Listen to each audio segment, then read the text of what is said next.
The Russians are unable to get closer to Lysychansk, which is why they are shelling the city en masse. Severodonetsk is said to be occupied by the 10th of June. In order to capture the city and cross the road from Lysychansk to Bakhmut, the Russians are drawing on a large amount of technology and soldiers. In the last 24 hours, the situation on the front lines has not changed much. The heroic defence of Donbass is underway.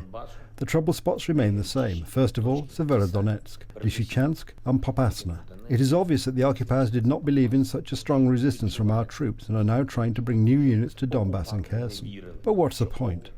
Most of the occupation contingent understood perfectly well that there are no prospects for them in Ukraine. We intercept their correspondence and observe low morale. This is the mood in the Russian military. A Russian missile hit a shopping centre in Kharkiv. The Russians claimed that there was a workshop where the tanks were being repaired. The enemy continues to fire at civilian targets and infrastructure. The northern part of the city was attacked. The villages of Cherkasy, Lozova, Selyatin and Chuhuiv were also shelled. Unfortunately, 3 people were killed. This proves that the enemy is still close to Kharkiv, close to our smaller towns, and continues to terrorize the civilian population.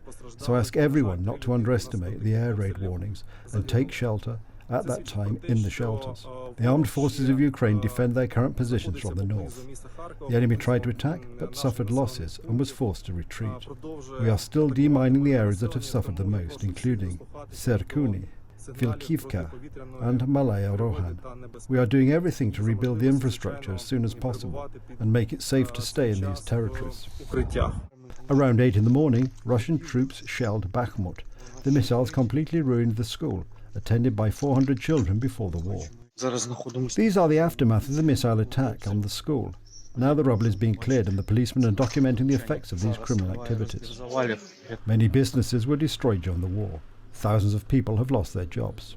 Due to the hostilities in the Kiev region, more than 100 enterprises were damaged and 44 were completely destroyed. We do everything to revive the business. Both the prosperity of the inhabitants and the development of our region depend on it.